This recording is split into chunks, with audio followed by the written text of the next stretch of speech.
Hello dear students, today we are going to do practice exercise of prepositions with and by.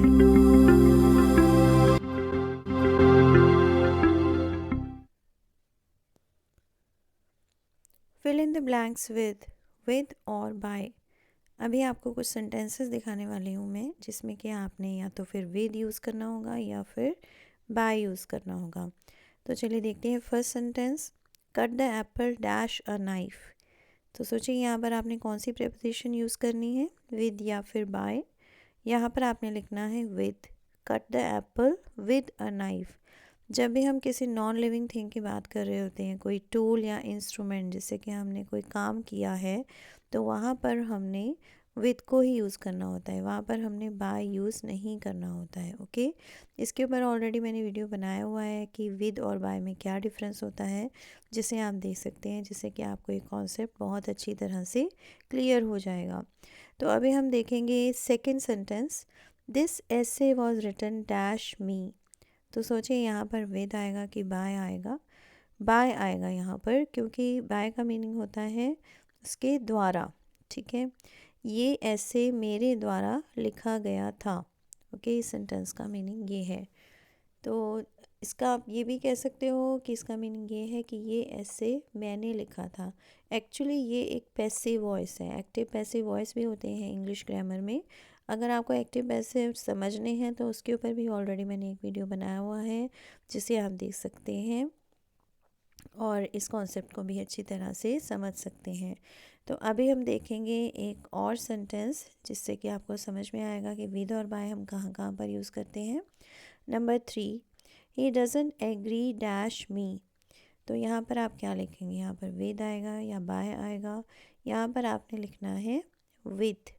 He doesn't agree with me, वह मेरे साथ सहमत नहीं है। Agree का meaning होता है सहमत होना, कोई बात मानना। जैसे कि कोई पर्सन कुछ कह रहा है और आपको लगता है कि वो सही कह रहा है, तब आप उसके साथ एग्री करते हो। Okay, he doesn't agree with me, यहाँ पर आपने बाय यूज़ नहीं करना है। जब भी आप इस तरह का सेंटेंस बनाते हो, एग्री करना या फिर डिसएग्री करना, तब आप वहाँ पर विद यूज़ करते हो एज अ प्रेपोजिशन। तो अब हम देखते हैं नंबर 4। फोर्थ सेंटेंस है, the child was trembling dash fear. Trembling का मीनिंग होता है कांपना, ठीक है, और फियर का मीनिंग होता है डर। बच्चा डर से कांप रहा था। तो यहाँ पर आपने बाय यूज़ करना है या विद यूज़ करना है। यहाँ पर आपने यूज़ करना है विद, क्योंकि हम विद को कई बार इस सेंस में भी यूज़ करते हैं कि जब आप किसी चीज़ का रीज़न बता रहे हो। ठीक है, तो बच्चा क्यों कांप रहा था, क्योंकि वह डरा हुआ था।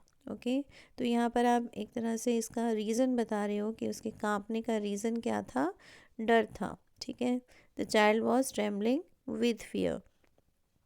तो अब हम देखेंगे एक और sentence, last sentence, her health is improving day dash day. तो यहाँ पर आपने क्या यूज़ करना है, विद या फिर बाय। यहाँ पर आपने लिखना है bye.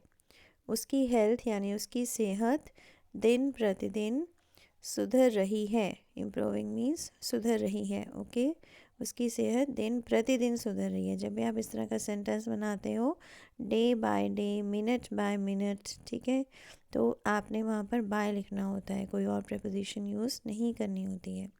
So I hope you have understood today's lesson. Thanks for watching. Keep learning. Please subscribe to my channel if you haven't done it yet, and please give me your comments also. Thank you.